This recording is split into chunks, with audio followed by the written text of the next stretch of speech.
Hola a todos, bienvenidos al podcast Dos Teólogos y Medio. Estamos muy contentos de poder acompañarlos de nuevo. Les damos la bienvenida. Si no han visto los episodios anteriores, los invitamos a que puedan revisar de qué hemos estado platicando. Hoy, como siempre, muy contentos porque estamos acompañados de un invitado especial. De verdad, un invitado que nos puso a sudar muchísimo. Nada, son bromas. Fue nuestro catedrático. Confesiones ahora. Fue nuestro catedrático en la maestría y qué gusto tenerlo por acá, Howard. Muchas Si me gracias. permite, quisiera presentarlo un poquito más. Él es ingeniero en sistemas de informática, tiene una maestría en administración de análisis y de la confiabilidad, tiene una maestría también en liderazgo organizacional y su trayectoria ministerial es muy larga. Voy a mencionar un par de aspectos ¿Eso nada dice más. mi edad o cómo va la cosa ahí? No, para nada. Fue director académico de la Facultad de Teología de la Universidad San Pablo de Guatemala y director del Instituto de Especialidades Juveniles. Qué gusto tenerlo por acá, Howard. Muchas gracias. La verdad es que el privilegio es mío y felicitaciones por estar creando algo que nos haga inquietar la mente. Gracias. Y sobre todo pues ver qué hacemos ahora en el ministerio que Dios nos ha dado. Así que yo feliz y los felicito. Sí, gracias. Para iniciar una pregunta, ¿quién fue su alumno favorito del año de su broma? No era de su aula, ¿ves? Sí, eso lo vamos a decir en otro programa porque... Para que sepan un poquito, le estaba contando un poco al pastor antes de iniciar este episodio, pero durante el último año él ha tenido mucha influencia en quiénes somos nosotros y lo que estamos haciendo por los últimos meses acá en Casa de Dios junto al equipo pastoral.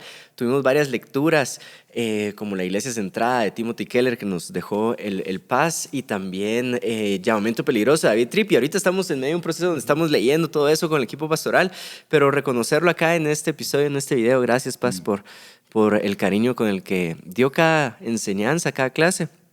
Y que sepa que hemos tomado lo que nos ha dado y lo estamos intentando sembrar en la gente que nos rodea. Maravilloso. Nuevamente, qué dicha. Es la gracia de Dios. Los felicito por hacer eso. Me alegra y creo que, ya que lo mencionas, vale la pena animar a cada uno a que todo lo que recibimos lo multipliquemos. Sí. Y eso es mi corazón, es compartir. Pues teníamos la dicha de hacerlo en aula, ¿no? Las cosas que uno va aprendiendo, que uno recibe, es transmitirlas, heredarlas y que se multipliquen.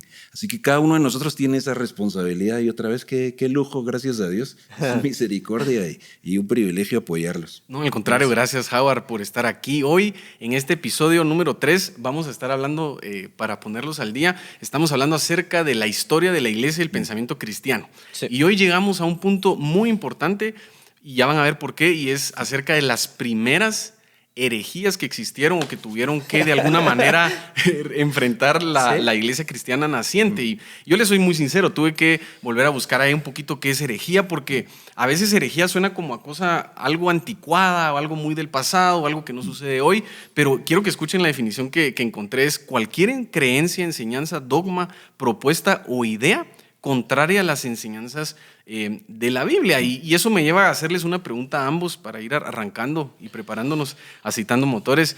Es, ¿ustedes o cuál identifican que es el día de hoy quizá una de las herejías más fuertes en la iglesia o puede ser una herejía del pasado que aún sigue teniendo influencia el día de hoy?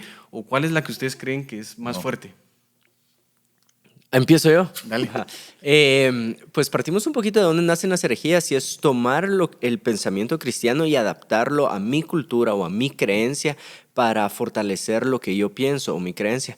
He tenido ese pensamiento durante los últimos, tal vez 2 años. Me recuerdo que la persona que sembró este pensamiento fue Madis, ¿verdad? Y dice, en los próximos años no va a haber una... A ver, la distinción entre el bien y el mal es fácil, pero la distinción entre lo bueno y lo que viene de parte de Dios va a ser lo difícil, ¿verdad? Entonces, ayer estaba teniendo una conversación con una persona que estuvo muchos años con nosotros en nuestra misma creencia.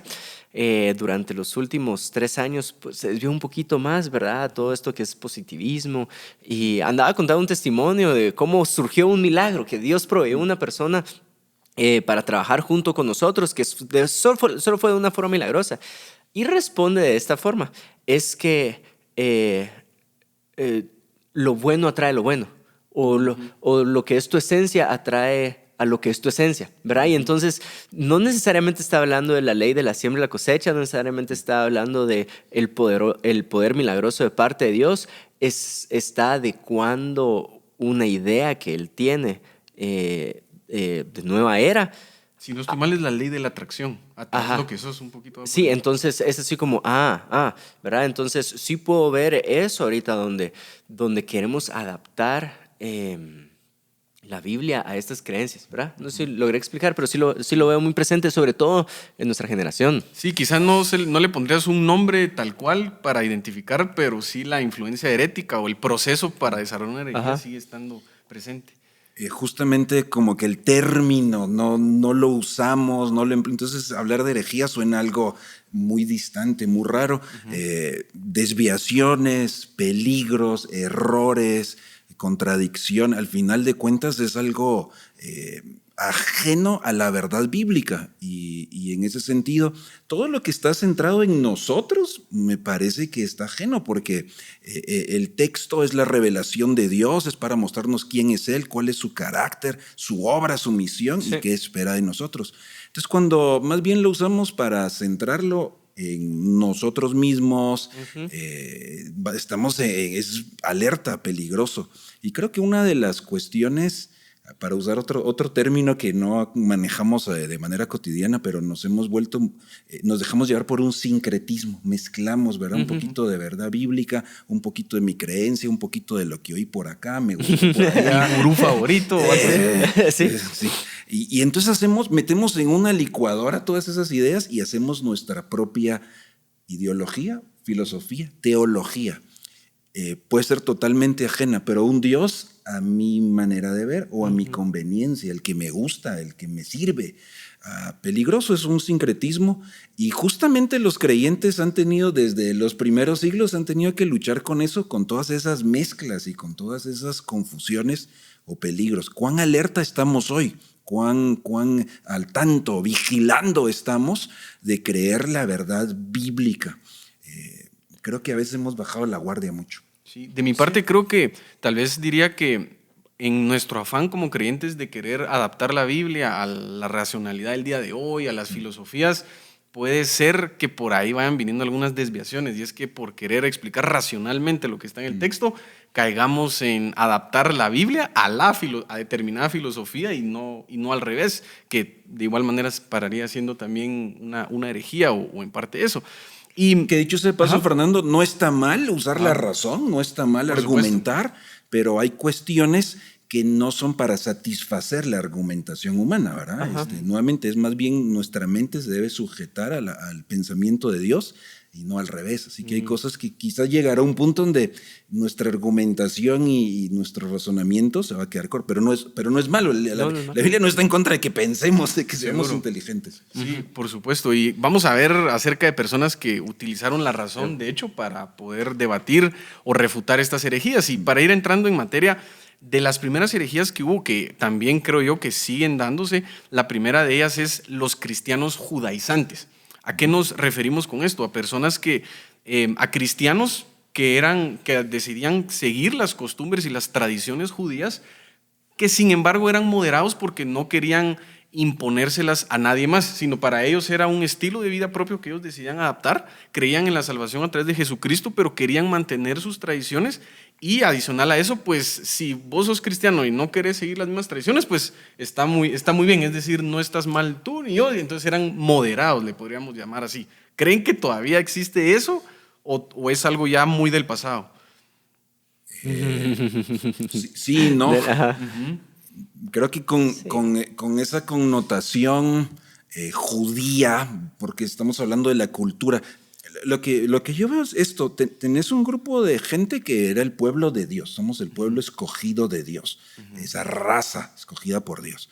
Entonces tenés algunos de esos judíos convertidos, ¿sí? No, Cristo es el Mesías, Jesús es el Mesías, pero tenés esta herencia, o sea, de siglos del pueblo de Dios, al que nos dio las escrituras, etc.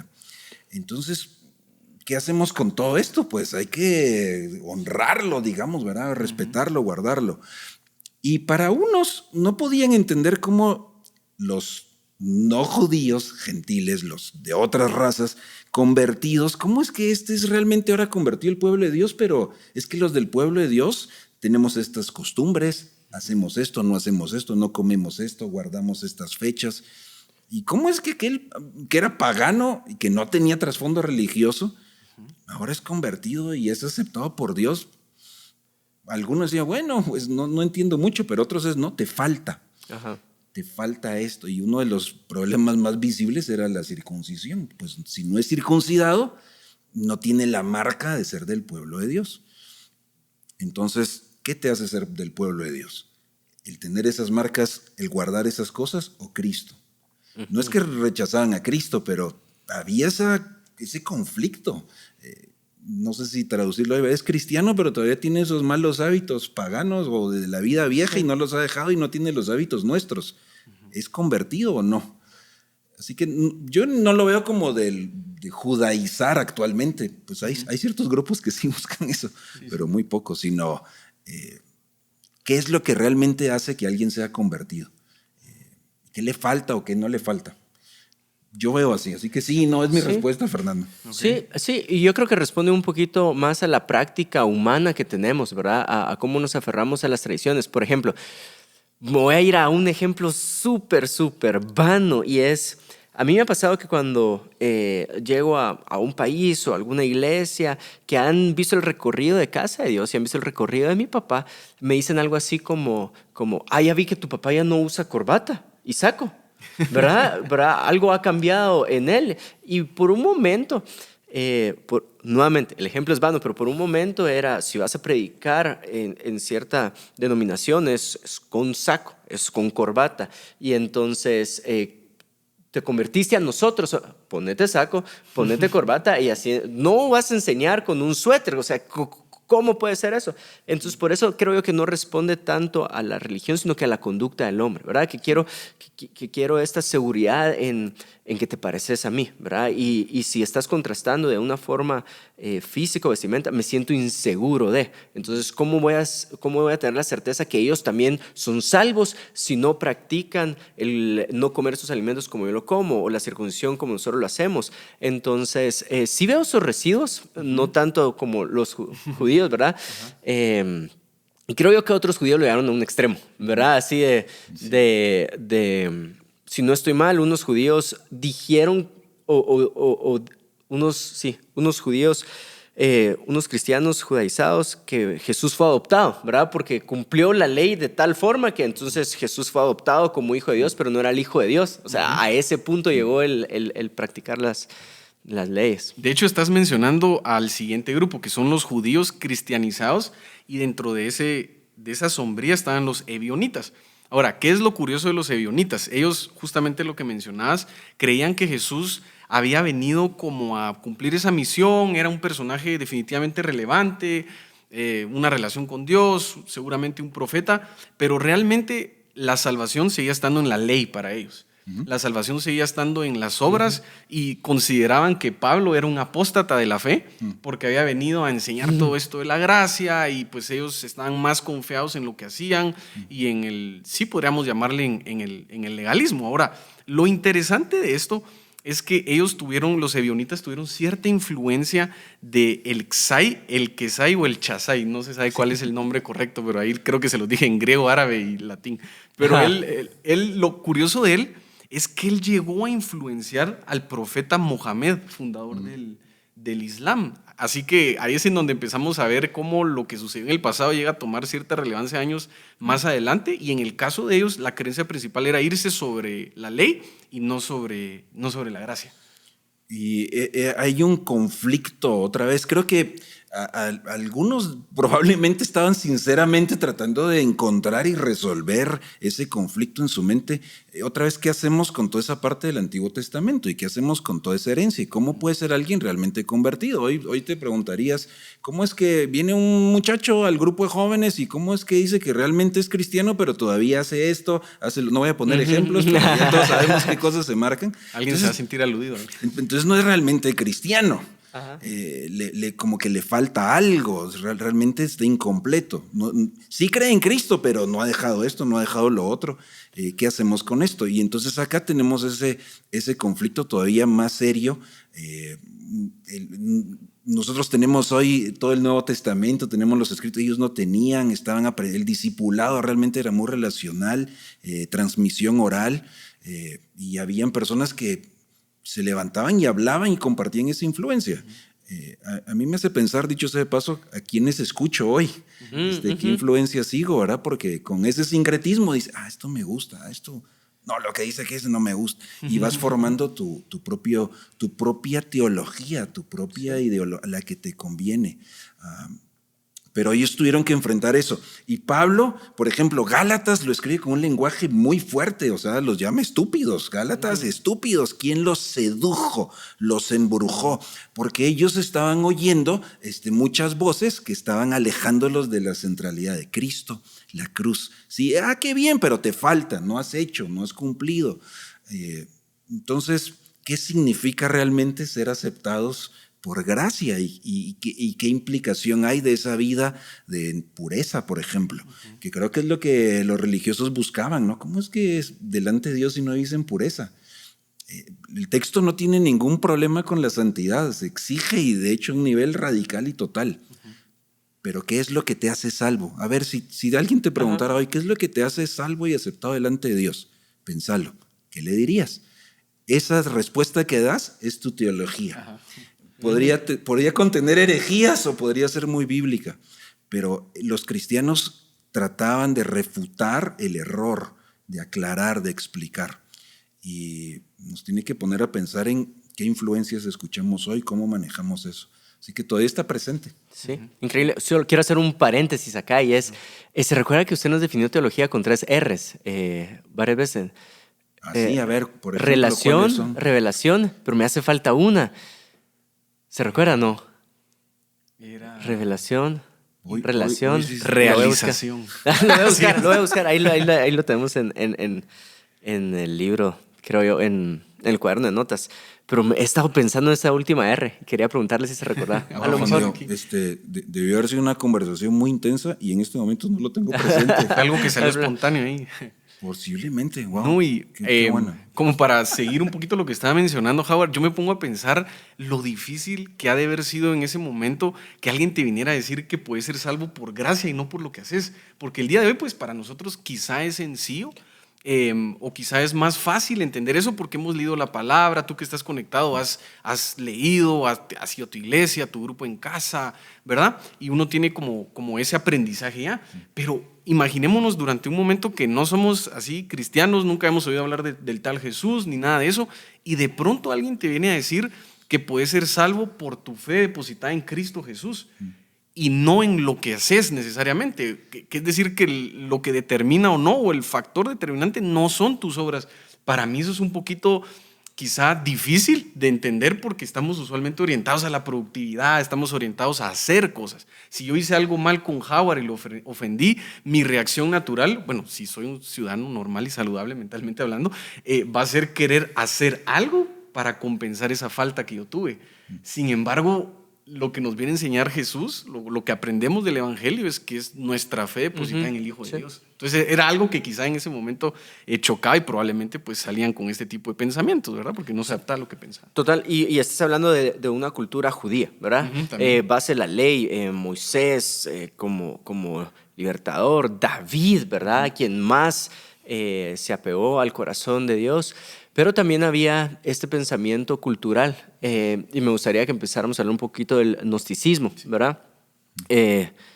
Y te doy pie a vos para que ilumínanos. Eso, el gnosticismo. Esta fue quizá la herejía contra la que más batallaron o lucharon intelectualmente hablando los teólogos de esa época. ¿Por qué razón? Porque era muy seductora. Y ya vamos a ver por qué. La razón por la que el gnosticismo resultaba ser muy seductor era porque recuérdense que también durante esa etapa veníamos de la filosofía griega, del conocimiento, de todo este pensamiento acerca de cómo la mente y la razón debería de ser desarrolladas, lo cual está muy bien, ya lo aclaramos. Pero el problema con el gnosticismo es que lo que ellos proponían era que la salvación venía a raíz de revelaciones y de conocimiento superior.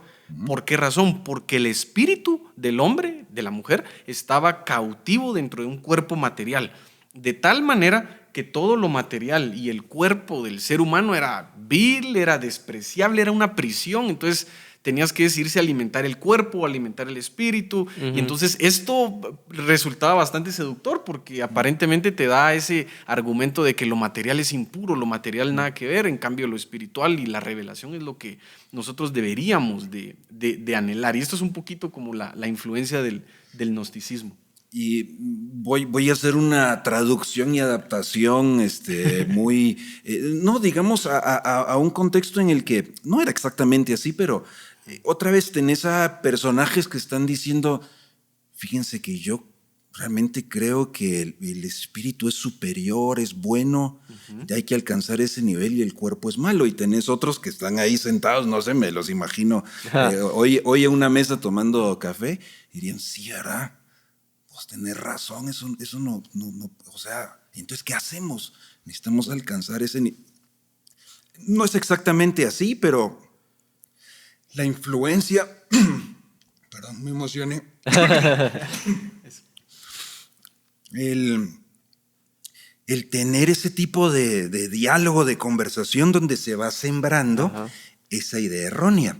Y luego va multiplicándose. Justamente entonces Juan tiene que refutar eso, porque si eso fuera verdad, entonces estamos diciendo que Jesús realmente no tomó forma humana, sino apariencia, porque el cuerpo es malo. Entonces realmente no fue un humano, parecía, era una especie ahí como de fantasma, de holograma, no sé, que tenía figura, pero no era.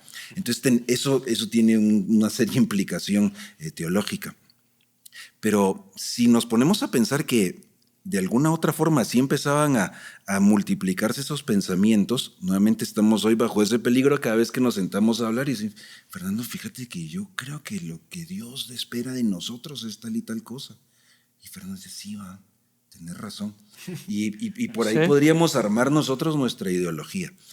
Juan escribió mucho para refutar esto, porque empezó a sembrarse la idea que Jesús no pudo haber sido hombre, humano en carne y hueso, porque el cuerpo es malo. Capítulo 1 de Juan, ahí está, ¿verdad? Y se hizo hombre, habitó entre nosotros. Entonces, pensemos ser un cristiano corriente, escuchando esos debates, ¿verdad? Escuchando esas conversaciones. Hoy, vos otra vez, ¿a quién escuchás? ¿Qué voces son a las que les prestas atención? El gnosticismo se multiplicó muchísimo y creo que todavía tenemos secuelas hoy de pensar que el cuerpo no es importante. No, y otra vez Pablo hablaba, es tan importante que va a ser redimido y va a ser transformado y es templo del Espíritu. Imagínate decir eso en ese tiempo era Ahora entendemos chocante. el contexto en el que lo escribió Pablo. Era refutando probablemente. Sí, pensando eso. Igual cuando Juan habla acerca de estos falsos maestros que niegan que Jesús vino que vino en carne. Y si te recuerdas un poquito del episodio pasado, puedes ver las influencias del docetismo, ¿verdad? Ahí está. Estamos negando que Jesús vino en carne. ¿Por qué? Porque la materia es mala. Y entonces, el gnosticismo también creció bastante porque había mucha persecución en esa época al cristiano, ¿verdad? A los seguidores del camino. Y entonces, si yo empiezo a mezclar mi creencia con el gnosticismo, yo paso desapercibido en aquellos que son perseguidos, ¿verdad? Porque Jesús es esta revelación que me viene a liberar del cuerpo. Entonces, no necesariamente soy cristiano, soy gnóstico. Entonces, ¿te matamos o no? No, sos libre, ¿verdad? Entonces, te libras por ceder en tu doctrina, ¿verdad? Por eso creo yo que creció bastante dentro del cristianismo. Y quiero hacer énfasis en eso porque también lo veo hoy en día. Tal vez no tenemos una persecución de muerte o algo así, pero sí puedes ver que en redes sociales, por ejemplo, le están tirando bastante en contra una idea que, entre comillas, lo voy a decir conservadora, ¿verdad? Y entonces tachemos a los conservadores como no progresistas, como nazis, ¿verdad? Sí, intolerantes. Entonces vos venís y tenés toda esta, vamos algo básico, ¿verdad? Vamos a amar al pecador, pero no vamos a consentir el pecado, ¿verdad? Y entonces, pero entonces sos bastante conservador. Y es ahí donde empezamos a ceder nuestra doctrina como, y empezamos...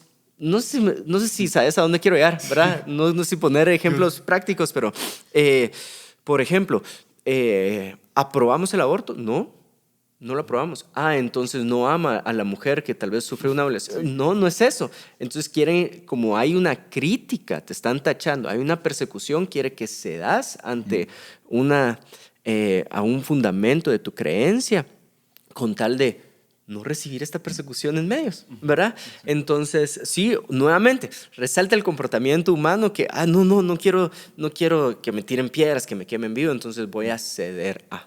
Sí. Aquí en Guatemala hay dos equipos principalmente fuertes, los rojos y los cremas.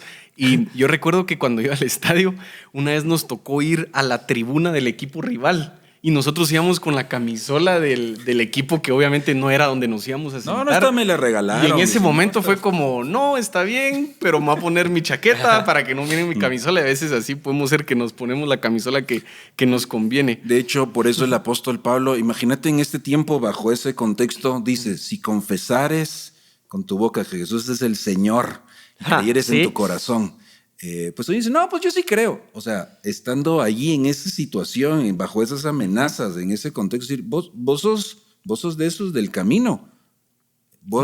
¿Para vos el Señor es César o es ese tal Jesús? Sí. Los ponían en Tu vida corría peligro. Por eso nuevamente también es esa comisión de ir y bautizar, esa identificación, ese compromiso, decir, sí, yo soy yo reconozco, yo creo. Era algo radical. Hoy somos como muy livianos, ¿verdad? No, pues sí, yo creo, pero también tienes razón tal cosa. O sea, hoy bailamos donde nos conviene. Sí, especialmente en las aulas, a veces con catedráticos de filosofía o el círculo en el ámbito académico, hay mucho bullying hacia el creyente con respecto a que es una religión retrógrada y demás y todo lo que ya ustedes mencionaron. Pero para avanzar con la siguiente, vamos a ver ahora la herejía de Marción. Mucho ojo porque estamos hablando de herejías, no de otras religiones. A este punto quería llegar. Esta es también bastante interesante. interesante. Llegamos a este punto. ¿Por qué razón? Porque, como les mencioné, intelectualmente los gnósticos representaron un desafío bastante grande, pero Marción representó un desafío muchísimo más grande en términos de organización, porque los gnósticos solamente ponían escuelas y eran maestros que hablaban y desviaban la fe de algunos, pero Marción lo que hizo fue literalmente instituir una iglesia, la iglesia marcionita. Él fue una persona que en el año 144 fue expulsado de la iglesia y funda esta iglesia marcionita, que resulta que no era solo una iglesia en un lugar, sino tenía varias como mini iglesias, por así decirlos, por diferentes lugares. Entonces se propagó muchísimo a tal punto que la iglesia central, llamémosla así, la iglesia cristiana sí la vio como una verdadera amenaza. Ahora, ¿cuál es el principal argumento de él? Y luego pues ustedes desarrollan todo. El principal argumento de él y luego ustedes ven qué hacen. Es el siguiente, es que Marción no podía concebir que el Dios del Antiguo Testamento, el Dios de los sacrificios, el Dios del juicio, el Dios de la ira, fuera el mismo Dios Padre de Jesús lleno de amor, ¿verdad? Y que entregó a su hoy hijo. Hoy ya no se oye eso, hoy nadie piensa eso. Exactamente. Pero en ese momento él no concebía estas dos cosas, entonces propone que el Dios del Antiguo Testamento es Jehová, un Dios inferior a otro Dios, que es el Dios extranjero, le llamaba a él, que es verdaderamente el Dios de amor, ¿verdad? Que es quien envió a Jesús y quien pues nos viene a enseñar Pablo acerca de la gracia, es quien inspira toda esa parte. Pero ese era quizá lo más fuerte de Marción. No sé si querés agregar algo. ¿Paz? Bueno, lo que mencionar es la capacidad de nuestra mente, la capacidad creativa, creo yo también, para hacer esas teologías equivocadas o esas filosofías. Y otra vez, estos personajes, bueno, Marción se propuso instituir esto, o sea, yo voy a enseñar esto y que me sigan con esto. Pero nuevamente nosotros estamos bajo el mismo peligro, o sea, yo puedo empezar a armar mis propias ideologías, teologías y empezar a propagarlas, por decir de alguna manera. A lo mejor siempre hay uno que otro, ¿verdad?, que quiere levantarse y buscar sus propios seguidores, pero surge de su entendimiento, es decir, de su forma de pensar o de analizarlo. Y nuevamente hoy es válido hacernos preguntas. ¿Cómo reconciliamos que sí vemos que en el Antiguo Testamento corre más sangre y en el Nuevo Testamento no, ¿verdad? Si hablamos de bienaventurados los que buscan la paz, pero en el Antiguo Testamento el pueblo agrícola y pastoral era un pueblo guerrero, y Dios se presenta como un guerrero. O sea, ¿cómo se reconcilia eso? La pregunta es válida, sí, tiene que surgir, pero ¿cómo llega Marción a esas conclusiones? Que a él le parecieron bien y a mucha gente también. Es peligrosísimo, me parece, y sí creo que dejó una huella muy grande, y todavía, como decía, se sigue escuchando hoy, ¿verdad? Ese eco, no es la misma persona, sino se va separando. Sí, creo yo que nace algo que usted decía como al principio de este episodio, es ¿qué hago con esta pregunta genuina, ¿verdad? ¿Cómo el Dios del Antiguo Testamento, cómo lidio con eso en mi mente, en mi corazón, este Dios violento? Entonces eso es lo que tenía Marción, ¿verdad? Sí. Yo no sé si alguna vez has escuchado que alguien dice, no, es que ese predicador, esa corriente toma parte de la Biblia que le gusta y deja fuera la parte de la Biblia que no le gusta, ¿verdad? Y eso fue lo que hizo Marción. El primer canon que tenemos, o sea, la primera compilación bíblica que tenemos, que no fue aprobada por los apóstoles, fue Marción diciendo, esto me gusta de la Biblia, sí, esto no me gusta. Sí. Hay cartas paulinas que me gustan, las juaninas tal vez no tanto. Entonces empieza a dejar afuera y empieza a dejar a solo este Dios de amor. Y algunos tachan a Marción como este gran motivador, ¿verdad? Porque no te voy a dar a conocer la parte fea, pero esta compasión, o sea, toma la figura de Jesús y es una figura de compasión, de amor al prójimo, de generosidad, y entonces empieza a motivar solo con esta parte que convenientemente él escogió, ¿verdad? ¿Por qué lo digo esto? No para señalar a alguien más, sino que nosotros podamos señalar a nuestro corazón. ¿Y cuándo hacemos eso nosotros? ¿Cuándo convenientemente tomo algo que sí me gusta y convenientemente pues alejo de mi corazón algo que no me agrada, ¿verdad? Entonces, nuevamente, y creo yo que voy a redundar bastante en esta idea, pero muestra el corazón del hombre, ¿verdad? Entonces, siempre se va a repetir, en la historia se va a repetir, porque ahí está el corazón del hombre diciéndonos, evita el dolor, ¿verdad? Evita el conflicto, evita lo que no te gusta y toma solo lo que es agradable. Pero no, o sea, de ahí vemos a grandes personas como Ireneo y Tertuliano que le dan continuidad, ¿verdad?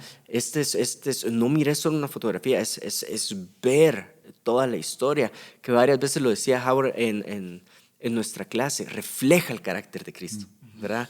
Refleja, la Escritura nos refleja a Cristo. Toda la Escritura es inspirada por Dios, quiere decir cada sección y ella completa. Así que la mirada, el cuadro que Dios pinta para que le conozcamos requiere todos esos 66 tomos, esos 1189 capítulos. Cuando yo solo conozco unos, o solo me intereso, o solo tomo los que me convienen, tengo una mirada distorsionada de Dios. Fíjense que hace un tiempo, algunos de ustedes quizás han visto una Biblia que se publicó que se llama La Justicia de Dios. Entonces yo estaba en la casa editorial y una persona que estaba ahí me dijo, mira, te voy a regalar esta Biblia porque te va a servir a vos más que a mí. Pues muchas gracias, yo fascinado. Y me dices que aparte a mí me da miedo. Y yo, ¿cómo te da miedo? Es que, si Dios se pone con la justicia, nos aniquila. O sea, yo soy malo, Dios me va a aniquilar y yo no quiero leer esto. Y estaba hablando en serio. Digo, oye, pero la justicia es algo que no se habla mucho porque no nos gusta, porque es horrenda cosa es caer en manos de un Dios vivo. Pero Dios sigue siendo ese Dios perfecto, ese Dios amoroso, perfectamente justo, santamente justo. Necesitamos conocer su justicia y alabarlo porque su justicia se manifiesta en Cristo. Pero hay ciertos temas, como dices, Juan Diego, que mejor esos eso no nos metamos, o eso no nos conviene, ¿verdad? Mejor eso me puede ir mal. Mejor nos quedamos Y hoy lo oímos en nuestra cultura. Dios es bueno, Dios nos ama a todos y Dios nos va a perdonar a todos. Ahí hay una historia incompleta, nadie está negando eso, pero ¿por qué Dios es bueno y por qué Dios perdona? Por ejemplo, como para hablar de lo que a veces cruza nuestra mente. No se trata de confeccionar al Dios sí, que me total. gusta y sacar pasajes y sacar. Yo creo que les conté, a mí me cuesta mucho la historia del buen samaritano. Si yo pudiera omitir esa parte, la omito, porque me pone en una situación difícil, incómoda. ¿Cómo obro yo con aquel que está en necesidad? A mí me hace sentir muy incómodo. Yo quisiera omitirla, que no esté ahí, me conviene, más fácil. Pero he predicado ese pasaje y he dicho esto igual. Hermanos, esto es lo que Dios dice y esto es lo que Él es. Y esto es lo que Él presenta y hombre, vamos, como dijiste una vez, ¿verdad? O vamos con todo, y ya Él lo dijo, hagámoslo. Sí. Pero ¿qué cosas estás sacando y qué cosas estás confeccionando? Es lo mismo que pasó aquí, pero se volvió algo que intencionalmente multiplicó, institucionalizó. No, y yo para agregarle quizá mencionaría la palabra sincretismo que había mencionado. Sincretismo es cuando uno agarra y mezcla diferentes cosas, lo que está explicando Howard, y no sé qué piensan, pero me parece que yo identifico aquí que cuando yo quiero nada más quedarme con ese Dios amoroso, con ese Dios bueno, voy a decir algo porque lo escuché un predicador y me gustó, el Dios hippie, ¿verdad? El Dios que todo es amor y paz. Quizá lo que estoy haciendo es agarrar un poquito de hedonismo, que interpreto que la felicidad es la búsqueda del placer, la búsqueda de lo cómodo, y lo aplico un poco al cristianismo, porque entonces el Dios que es bueno es aquel que representa solo la comodidad para mi vida. Sin embargo, el amor es muchísimo más complejo que eso. El amor implica, es decir, dentro del amor hay dolor. Ya lo dije, suena muy duro, pero no, si no hay dolor, no hay amor, porque de lo contrario sería algo impuesto, sería como que si se estuvieran dirigiendo robots o androides y no cabe el espacio para la voluntad de cada persona, que en determinado momento puede provocar que alguien o otra persona sufra. Y por esa razón el amor es sufrido, dice incluso 1 Corintios. Y me hiciste pensar en la gente que cree la otra cara de la moneda, el Dios serio, el Dios molesto, el Dios ofendido, el que no debe. A mí me hace pensar en Troya, no ofendamos a los dioses, porque hice algo y ese Dios, ¿verdad?, toma represalias. Ese Dios, yo digo, ese es un Dios amargado. Cada vez que uno hace algo malo se va, es un Dios deprimido, o sea, pobre, ¿va? Terrible. Pero hay personas que lo ven, no te salga, no, ya no se puede ni reír porque Dios se ofende, ¿verdad? Dios se molesta. ¿De dónde salió esa imagen, no? Así que hay un poco de todo, el Dios distante. Dios sí existe, pero está lejos, ¿no? Eso no se mete con nosotros. Yo ando en mi onda, Él anda en la suya, y cuando sí me meto en problemas, lo busco. Es otro. Así que así hay un montón de dioses, y todos parecen que son el mismo, pero no es el mismo. Sí. Ahora, me fascina la respuesta. Y con esto vamos concluyendo. Tal vez en otro episodio hablamos de... El montanismo, que el montanismo de hecho es la rigidez. Sí, pero... y bueno, vamos a hablar en otro episodio de eso más adelante tal vez, pero la respuesta de la iglesia fue, bueno, ¿cómo vamos a defendernos ante estas herejías?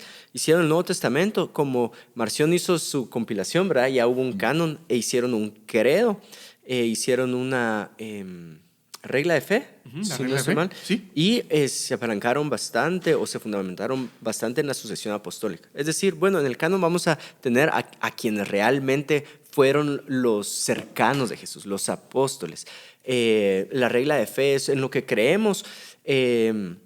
De ahí el credo de los apóstoles es la expresión, ¿verdad?, de esa fe. Ahora es curioso porque en el bautizo, que es uno de nuestros sacramentos, le preguntaban, ¿crees en Dios? ¿Crees en Jesús? ¿Crees en el Espíritu Santo? Y eso se convirtió en el credo de los apóstoles, que era una forma escrita de decir, bueno, creemos. Solo voy a leer eso porque me parece impresionante. ¿Crees en Dios Padre Todopoderoso? Y desde ahí era una cachetada a Marción, ¿verdad? Dios es Padre y no es ajeno al Dios Todopoderoso. No son dos dioses. Y en una frase coloca la doctrina correcta en este credo, ¿verdad? De ahí también hace la pregunta, ¿crees en Jesús que nació de la Virgen? Haciéndole también un frente a los que decían que no vino en carne. Entonces... solo hacer énfasis, ¿verdad? en la respuesta increíble que tuvo la iglesia para defenderse. Y si no te sabes el credo, puedes ir a escuchar la canción de Hillsong del credo. Sí. Es literalmente una extracción del credo romano, solo que en versión canción, entonces lo puedes cantar. No voy a poner yo a cantarlo aquí. Julia, ¿verdad? El credo de los apóstoles. También lo pueden hacer y es literalmente salió de ahí, de esas preguntas que mencionabas. Bueno, el tiempo final para que nos vayamos con algunas conclusiones. ¿Algo más que quisieras agregar, Howard? Quizás inquietarnos a preguntarnos qué crees y por qué crees lo que crees y cómo sabes que lo que crees es la verdad. Es decir, cuál es la base, el argumento que tenemos para ello. Si no, a lo mejor solo estoy repitiendo cosas equivocadas. O sea, si no me hago esas preguntas, Dios no se molesta que le hagamos esas preguntas. Al contrario, Jesús era alguien que hacía muchas preguntas para ayudarnos a entender y tener claridad. Los líderes religiosos tenían los oídos tapados y los ojos tapados. No querían. A veces los discípulos también tenían los oídos tapados y los ojos bloqueados, pero sí querían. Y aquí estamos, o sea, luchando con procesar. Como seguidor de Jesús, creo que tenemos que hacernos esas preguntas. ¿Qué creo? ¿Por qué creo lo que creo? ¿Y cómo sé que lo que creo es la verdad? De lo contrario, tu vida depende de eso y tu vida aquí en la eternidad, en realidad. Y no sea que arrastremos a otros equivocadamente. Así que podamos estar firmes en nuestras convicciones, pero convicciones basadas en la palabra de Dios. Sí. Muy bien. ¿Añado algo? Sí, ¿No? sí, Bueno, dale. Va, me quedo con esto y es, si el episodio habla acerca de herejías, ¿de dónde nacen las herejías? Del corazón humano. Y la frase que viene ahorita a mi mente y a mi corazón es algo que David Tripp escribió en su libro y es, cuando yo creo dominar el libro, creo que ahí vienen las herejías, pero si el libro me sigue dominando a mí, ¿verdad? Puedo mantener pues mi fe saludable, ¿verdad? Mi fe en Cristo. Entonces, deja que el libro siga dominándote a ti. Muy bien, excelente. Eso fue todo por hoy en este episodio. No se pierdan el siguiente. Vamos a estar hablando acerca de los grandes teólogos que respondieron a todas estas herejías de las que hemos hablado hoy. Así que ha sido un gusto estar con ustedes. Nos vemos a la próxima.